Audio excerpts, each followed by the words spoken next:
Another day, another show. But yes, I hope you all enjoyed South Africa versus Pakistan yesterday because एक बहुत अच्छी और एक outstanding performance Pakistan team की तरफ से देखी। जो हम सॉर्टेड होने की बात करते हैं वो सॉर्टेड दिखे, और जिसने पूरा मैच फॉलो किया और वो देखा, उसमें मैच से ज़्यादा जो एंजॉयमेंट थी that was the stump mic, जिस वक्त सलमान अली आगा और Naseem were in the centre. उसके हवाले से भी बात करेंगे एंड क्या हुआ उस मैच में और किस तरह हम इस जीत में कुछ थोड़ी सी गलतियां ढूंढ के बेहतर कर सकते हैं अपनी परफॉर्मेंस को, उसके हवाले से भी बात करेंगे।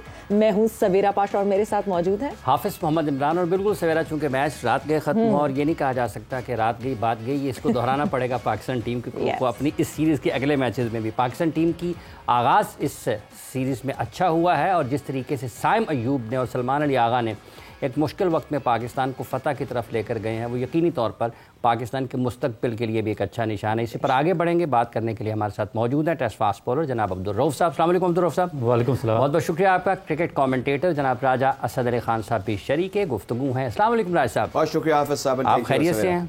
बहुत ठीक, first class and fantastic. Specially आपने चौके छक्के देखे हैं जी, तो एक पैकेज है कल की जीत पर कि कैसे हुआ है, शुरू ना करें वहीं से, दोबारा देखते हैं। बिल्कुल देखते थोड़ी यादें ताज़ा करते हैं ना, अभी ज़्यादा पुरानी तो नहीं, ताज़ा एक पैकेज ही देखते हैं फिर गुफ्तगू को आगे बढ़ाते हैं। साइम अयूब के चौके छक्के, सलमान अली आगा की बॉलिंग के बाद बैटिंग में भी शानदार कारकर्दगी। बाबर और रिजवान तो ना चले, लेकिन साइम अयूब ने साउथ अफ्रीका को सबक सिखाया। सलमान अली आगा मिडिल ऑर्डर में साइम अयूब के साथ विकेट पर खड़े रहे और पाकिस्तान के लिए मैच जीता। साइम अयूब की शानदार सेंचुरी में दफाई और जारहाना बैटिंग का हसीन इम्तिजाज दिखाई दिया, जबकि दूसरी जानिब सलमान अली आगा ने बॉलिंग में 4 खिलाड़ियों का शिकार किया और नाकाबिले शिकस्त 82 रन की इनिंग्स भी खेली और मैन ऑफ द मैच भी करार पाए। लेकिन सलमान अली आगा ने अपना मैन ऑफ द मैच का अवार्ड साइम अयूब के नाम किया, जिस पर अवाम ने सलमान अली आगा को बहुत सराहा। पाकिस्तान को 3 मैचेस की सीरीज में 1-0 से बरतरी हासिल हो गई है। पाकिस्तानी क्रिकेट को अपनी साख बरकरार रखने के लिए इस जीत के तसलसल को कायम रखना होगा। क्या आने वाले दिनों में हमारे सीनियर प्लेयर्स पाकिस्तान की जीत में हिस्सा डाल पाएंगे? क्या पाकिस्तानी टीम इस जीत के तसलसल को बरकरार रख पाएगी?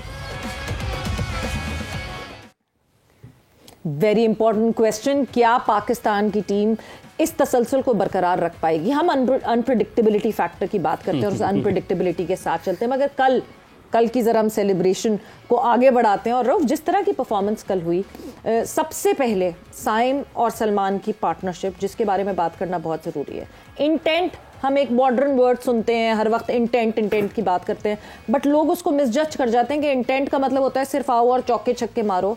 इंस्टेड कल हमें दिखी वो इंटेंट के किस तरह गेम की सिचुएशन के हिसाब से खुद को मोल्ड करना, एंड जिस तरह साइम ने मोल्ड किया एंड सलमान साथ मिलके दोनों ने पार्टनरशिप लगाई, दैट वाज कमेंडेबल।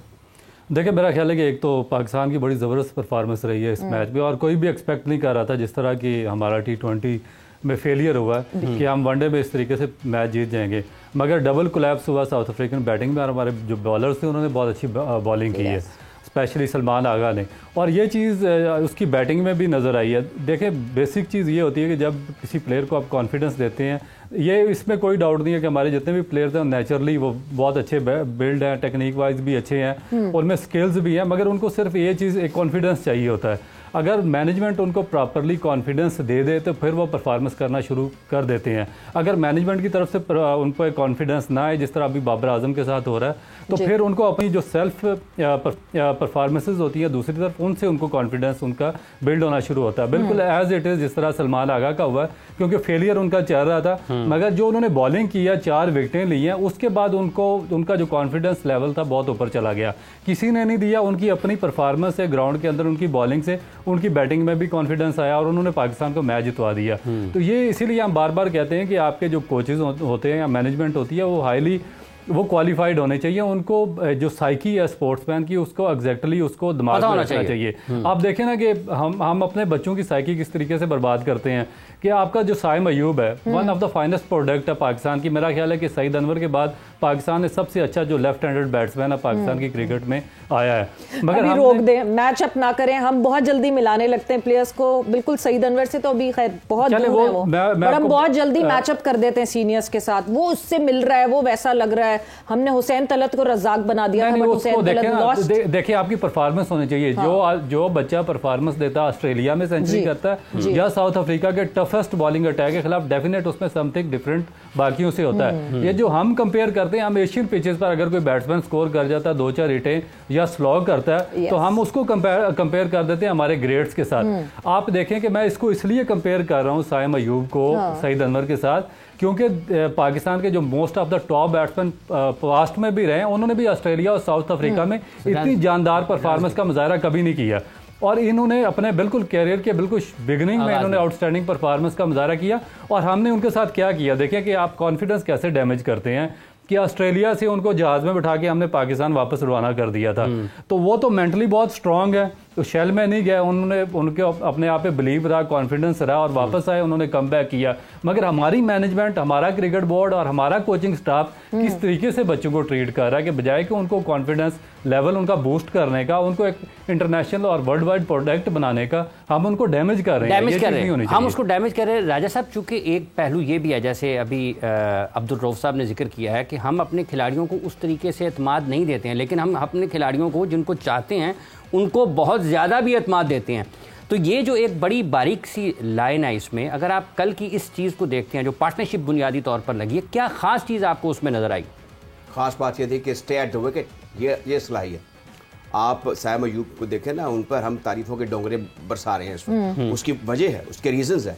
जैसे एक सईद अनवर के साथ भी अटैच किया रऊफ ने, ये दुरुस्त बात है कि उनमें एक झलक नज़र आ रही है, हूबहू तो वो नहीं है। और इसी तरीके से हमें अब तलाश होनी चाहिए ऐसे प्लेयर की, जिसमें मैं सऊद शकील को भी समझता हूँ कि उनको भी आजमाना चाहिए कि वो विकेट पे स्टे करें, विकेट पे सबर आजमाइनी खेलें। और कल जो कुछ हुआ आपने देखा, जिस तरह बार बार चौके लगे, कभी हम समझ रहे हैं कि इन द एंड वही कुछ होगा जो कि हमारा मुकद्दर रहा है कि आपकी बैटिंग क्लैप्स कर जाती है। और ये एक आज का सिलसिला नहीं है, ये अज़ल से जब से पाकिस्तान की क्रिकेट शुरू हुई है हमें बैटिंग के इश्यूज रहे हैं। आप देख लीजिए हनीफ साहब के ज़माने में भी, हाँ सब एक भी दौर है किस ज़माने में, हनीफ साहब के ज़माने में भी, हनीफ साहब के ज़माने में बिल्कुल थे क्यों नहीं।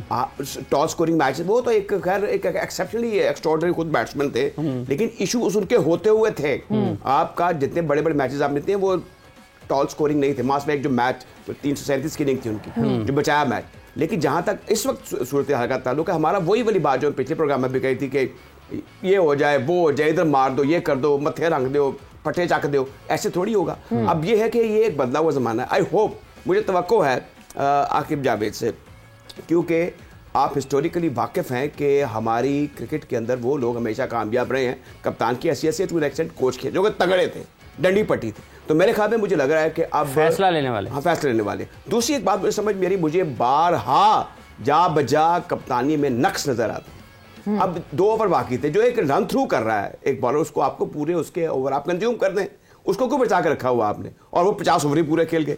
इसमें मुझे समझ में नहीं आ रही। पिछले मैच जो T20 में हमारे, उसमें भी मैंने यूँ देखा कि आखिरी जो गेंद है वो आखिरी ओवर स्पिनर को दे दिया और उसको 3 छक्के लग गए। तो ये सारी ऐसी, हाँ, ये जो मेंटल रिकॉल है और जो ये ब्रिलियंस है ना, वो जो क्रिकेटिंग ब्रिलियंस, जिसमें मुश्ताक या फिर मियादाद, फिर उससे पहले इमरान, ये सब लोग हुआ करते थे, ये इनकी रिकॉल, इमरान की तो नहीं, क्योंकि उनके साथ उस वक्त मियादाद थे। लेकिन बाल मैं ये कहूँगा, ये चीज़ें हमें जाबजा नजर आती।